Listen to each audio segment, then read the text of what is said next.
Hi friends, welcome back to my channel. If you're new, my name is Emily. So a few days ago on my community tab on YouTube, I asked you guys, what video did you want to see this week? Did you want to see a thrift haul video or a thrift flip video?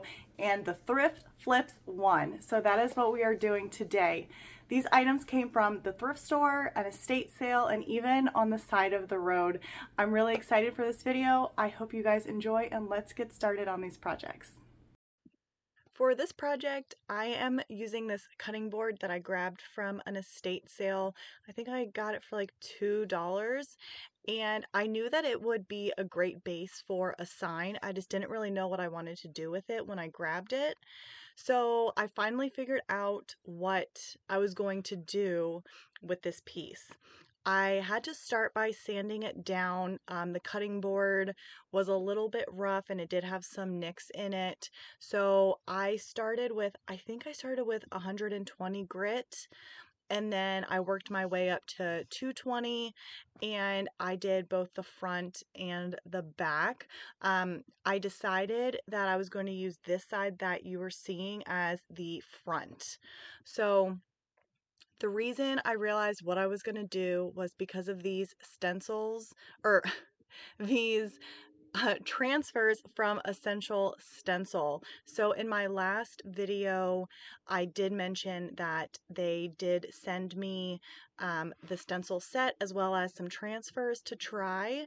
And I saw these and I knew exactly I was going to use at least one of the birds for this cutting board sign. So I started by painting some areas with blue, as you saw, and I really wanted to have a kind of layered effect. So once the chalk paint dried, then I'm adding wax to not only some of the blue areas, but also some of just the raw areas of just like the chalkboard, because I am going to distress it back. So I didn't wait for anything to dry at this point. I just started applying the top coat, and I cannot remember the name of this color, but it is from Dixie Belle, and I really, really love this color. It is kind of gray, but kind of creamy, and I'm almost out of it, so I definitely need to grab more. But I am trying to do like a thick coat, and I'm trying not to do too many passes, kind of like when I do the glue technique for the crackle. And you can see here where the wax, like where the chalk paint didn't necessarily attach to the wax.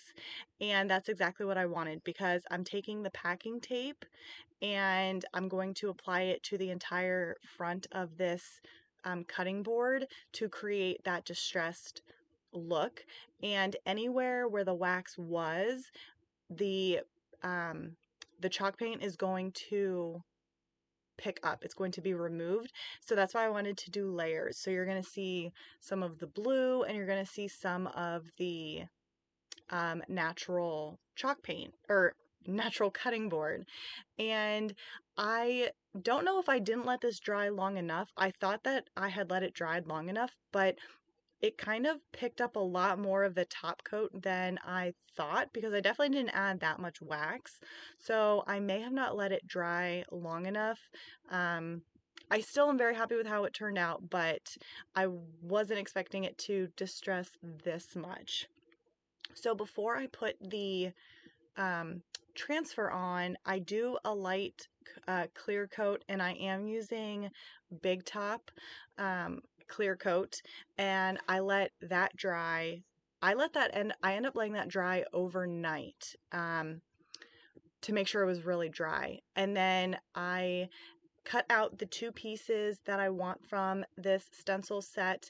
I grab a bird and one of the longer branches with the flowers, and I figure out my placement, and then I start with the branch. So I will say I have used the IOD transfers, and these are very, very similar to them. I did notice that this took a lot more, I'll just say, elbow grease than other transfers I've tried in the past. And it did end up pulling up some of the paint, even though I did the clear coat and I let it sit overnight to dry. So I'm not sure if it was the fact that like, you know, this cutting board like material and it was just like super soft with the paint, or if the clear transfer piece that you see me holding, if like that was just more adhesive, so it was pulling up some of the transfer and the paint with it. Overall, I would say about 98% of this transfer adhered perfectly fine. And I didn't mind, in the end, I didn't mind the fact that some of it pulled up, because I ended up distressing it to kind of go with the background of, the cutting board, that it's distressed as well. So I definitely want to give these transfers another shot on something else and see if the same thing happens where it pulls up um, some of the paint with it. But once I get the transfers completely adhered, then I do take a 220 grit sanding pad and I do sand it down, the transfer down, so it does have more of a distressed, aged look to match the cutting board. And then I just seal it up with the another coat of the Big Top, and this piece is done. And I did paint and seal the back side as well, so that if, someone wants to, have it propped up against something, at least it'll be a finished piece. So you guys will definitely have to let me know what you guys think.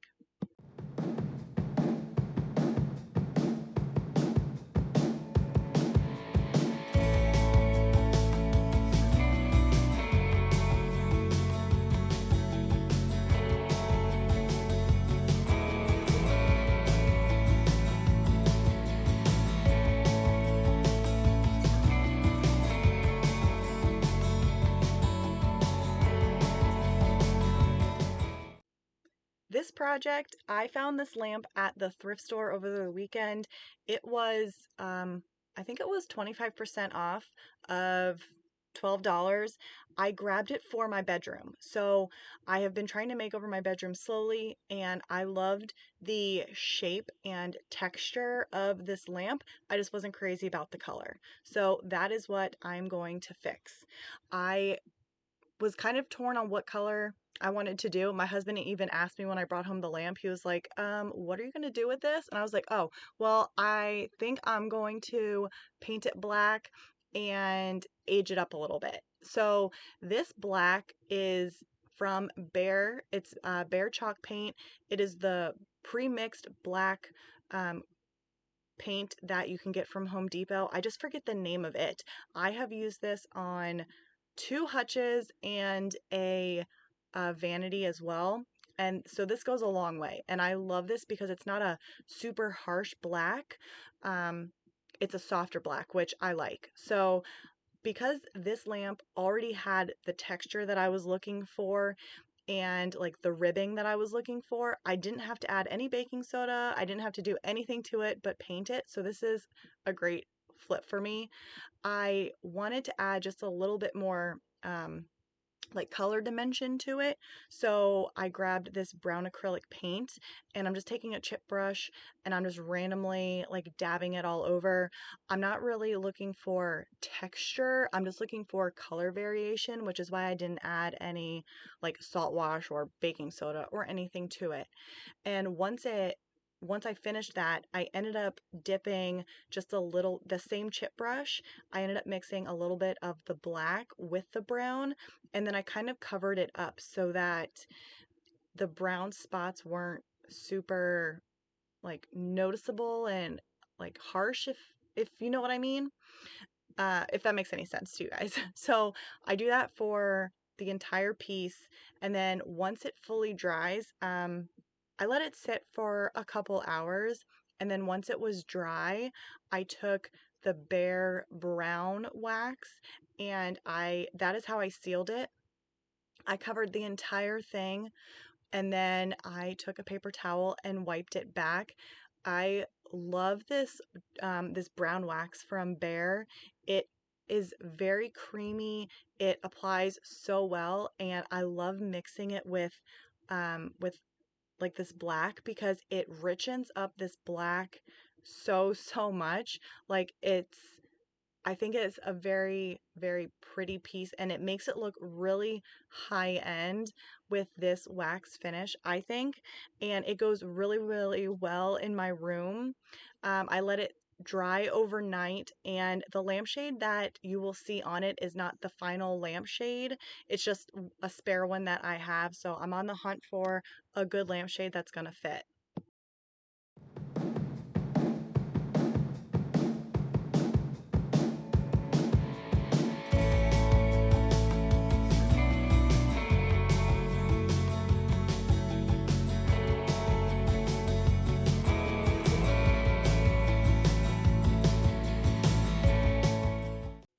This coffee table I found on the side of the road in my neighborhood while I was walking Trigger one evening, and I went back the next day. I examined it.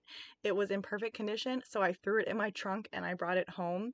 So I decided to have fun with this piece because it was a free piece and I was gonna kind of do something a little different by adding color.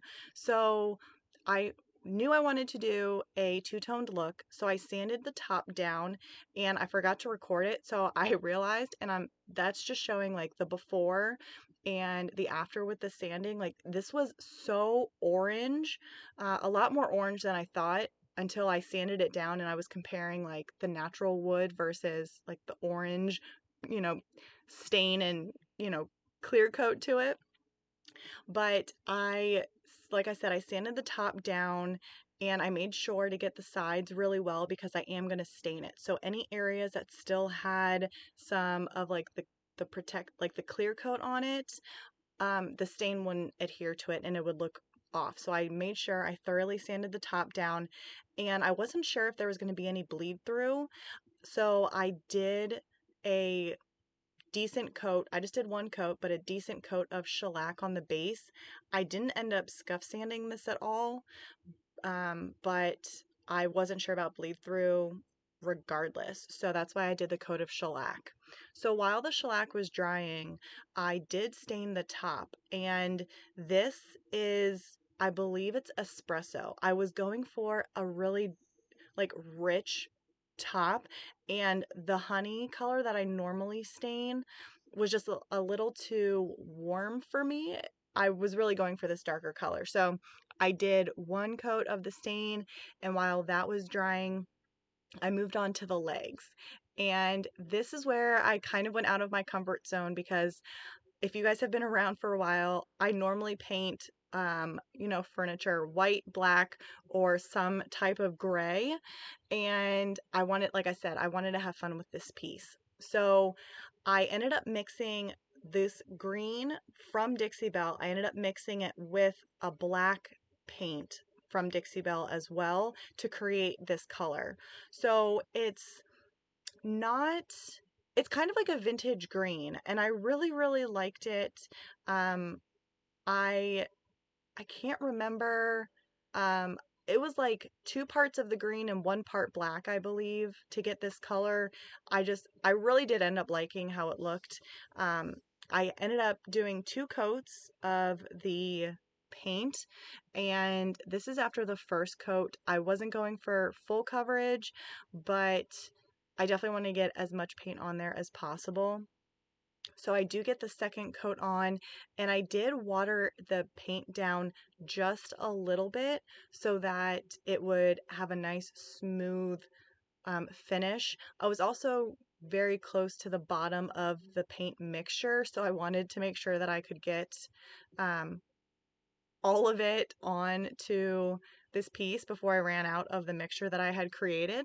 So I did water the second coat down just a little bit. And after it dried, I was going back and forth if I wanted to distress it or not, and I decided to do a very light minimal distressing versus like hardcore in your face, oh, that piece is distressed look. So I just did it around the corners here, and I did it on like the feet area so that, if there's any nicks or anything, it'll already look like it was made to be there, in the end. So I was going back and forth again on how I wanted to finish this piece, because I have waxed pieces before and I've also done polyacrylic, and I ended up settling on, as you can see here, polyacrylic. Well, because this was a darker color, I decided to mix the polyacrylic with just a little bit of the leftover paint mixture that I had, so that there weren't any streaks from the clear polyacrylic. And the polyacrylic I'm using is like the super flat or ultra flat finish, but it still does have like a very slight sheen to it, but not as much as if you did like a satin or something. But mixing in the paint with the polyacrylic definitely will help prevent like those streaks that you can get if you just were to do the clear polyacrylic over top of like a darker piece like this.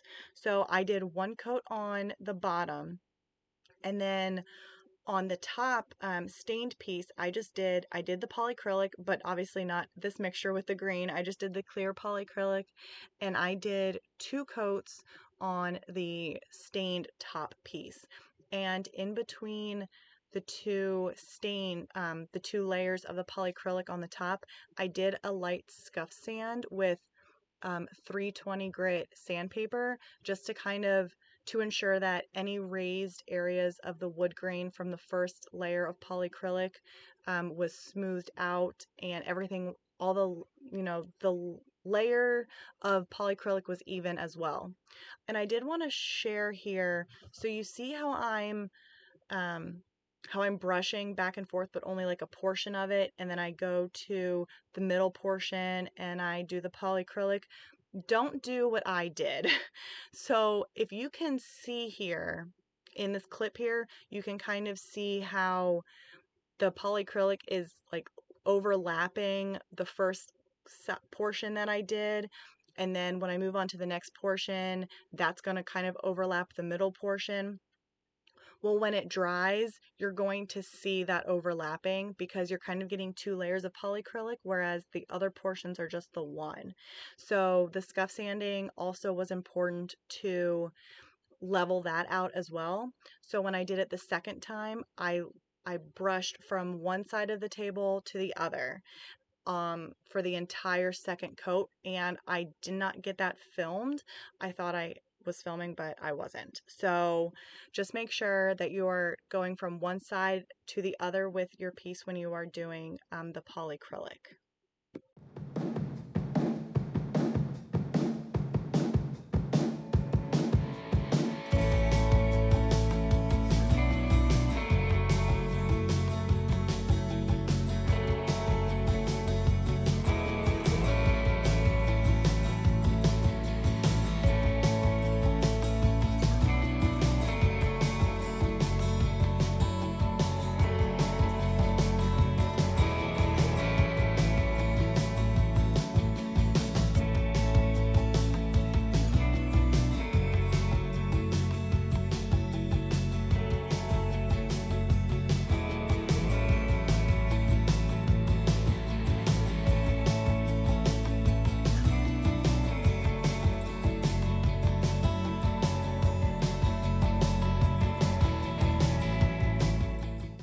I hope you guys enjoyed this video. Please let me know in the comments which one was your favorite. I have been preparing for a sidewalk sale where I have my booth at, and it is this coming Saturday. So I have been doing things, not just thrift flips, but I have been to the thrift store and garage sales and estate sales, and I've just been preparing. So I'm gonna plan on taking you guys with me. I know that it has been asked several times if I would show my booth space. Sorry, trigger is over there. I've been asked to show my booth space, and I definitely do want to share that with you. I haven't been able to get down there in the past couple weeks due to personal things coming up. So it is kind of bare right now. So I'm hoping that everything that I don't sell at the sidewalk sale, I can just move right into my booth and give it a nice little refresh. So I will definitely share all of that with you guys. Next week's video will be the thrift with me and haul video that I asked about for this week. So definitely look forward to that one. And if you did like this video, please give it a thumbs up. Please consider subscribing, and I will see y'all in my next video. Bye guys.